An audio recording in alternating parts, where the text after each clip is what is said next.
sosial kependudukan, ada beberapa pokok bahasan yang akan kita bahas untuk 16 kali pertemuan ya.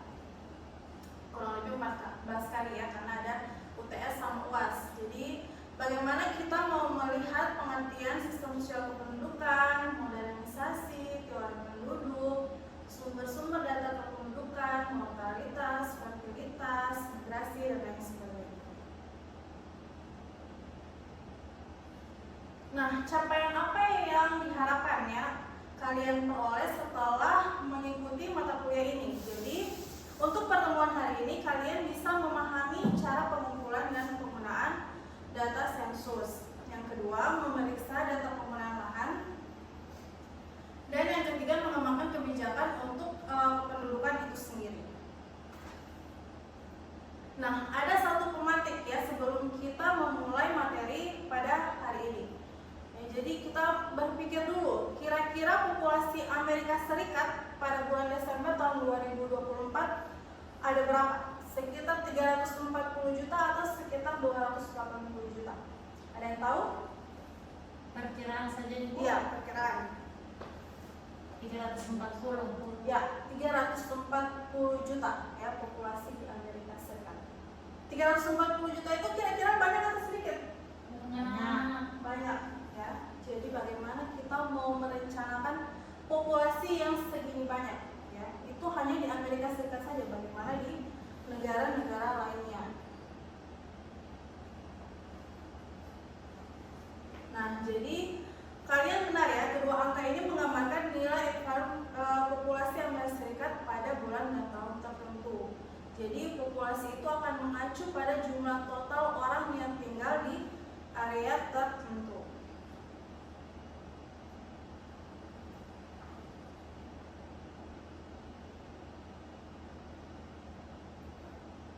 Nah, kalau kita berbicara tentang sistem sosial kependudukan, kita akan berbicara tentang fertilitas, mortalitas, dan imigrasi. Ya. Jadi fertilitas itu akan berkaitan dengan kelahiran. Ya. Jadi kita mau melihat berapa angka kelahiran yang ada di suatu negara atau suatu wilayah. Jadi kalau kita misalnya ada bayi lahir, itu tentu harus di catatan sipil ya, mereka harus diurus akta kelahirannya karena nanti akan masuk mereka di data kependudukan. Nah, tidak hanya angka kelahiran saja, angka mortalitas juga. Nah, mortalitas ini berkaitan dengan angka kematian. Jadi tidak hanya kelahiran yang dicatat, tetapi kematian juga dicatat. Kira-kira kenapa kematian juga harus dicatat? Saya tahu jumlah penduduk. Ya, supaya kita tahu ya ada update-annya, tidak hanya yang lahir tetapi juga yang meninggal ya, karena itu akan juga mengurangi jumlah populasi. Nah, begitu juga migrasi keluar maupun ke dalam wilayah tersebut. Jadi penduduk yang keluar maupun yang masuk ke wilayah tersebut akan mempengaruhi jumlah dan persebaran penduduk yang ada di wilayah tersebut. Nah, bagaimana cara data itu dikumpul? Ada dari kuesioner, wawancara, dan catatan administrasi. Ya, biasanya sensus itu kita membagikan kuesioner. Ya, jadi sensus yang diadakan oleh pemerintah itu biasanya pakai kuesioner. Ya, ada yang mensurvei langsung ke rumah-rumah warga. Lalu wawancara. Biasanya wawancara ini diberikan untuk melihat kekhususan tertentu, misalnya angka kemiskinan ya, jadi tidak secara umum, secara khusus lagi. Jadi respondennya itu tidak seluruh masyarakat Indonesia. Kalau sensus kan tidak ada yang terkecuali, harus seluruh masyarakat Indonesia. Kalau kemiskinan ada kategorinya tersendiri. Yang ketiga, catatan administrasi ini biasanya dihimbau ya adanya partisipasi dari masyarakat, dan cenderung ini diadakan secara online. Nah, kalau di Amerika Serikat, sensus penduduk dan perumahan itu dilakukan setiap 5 tahun. Jadi jumlah orang yang tinggal dan bekerja di sana, ukuran pergerakan antar wilayah, dasar perencanaan tanggap darurat, dan dasar perencanaan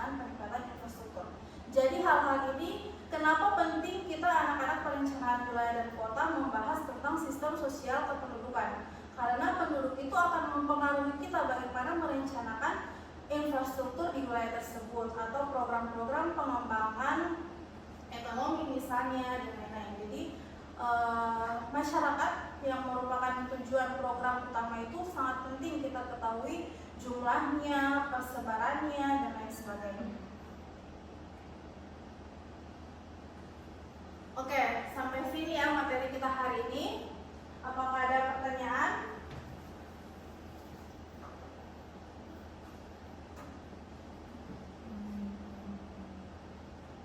Ya, silakan Nadine.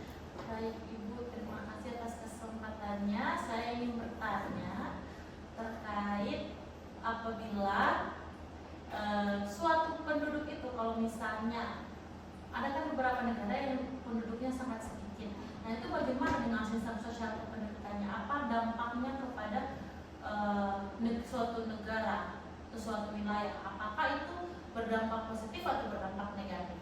Terima kasih. Oke. Jadi jumlah penduduk ya, sedikit maupun tidak sedikit itu dia relatif karena akan tergantung lagi dari kebijakan pemerintahnya ya. Kalau misalnya dalam jumlah banyak itu bisa dikategorikan misalnya bonus demografi. Bonus demografi itu kan dua sisi ya, positif dan negatif. Apakah pemerintah bisa menciptakan lapangan kerja sehingga bisa menyerap bonus demografi tersebut? Kalaupun pemerintah tidak bisa menyediakan lapangan pekerjaan, berarti itu bisa jadi sisi negatifnya ya, karena tentu akan muncul berbagai peningkatan pengangguran ya. Jadi tergantung lagi ke kebijakan pemerintahnya, apakah mereka benar-benar bisa menciptakan pemberdayaan dari masyarakat itu sendiri ya, mengembangkan usia-usia produktif. Oke, ada pertanyaan lagi? Cukup. Jadi nanti pertemuan depan ya kita akan membahas tentang studi kasus untuk sistem sosial kependudukan. Nanti kalian bisa akses di RMS ya materi-materi yang saya berikan, lalu bisa menyiapkan materi-materi untuk pembahasan kasus untuk minggu depan ya. Silakan diakses di RMS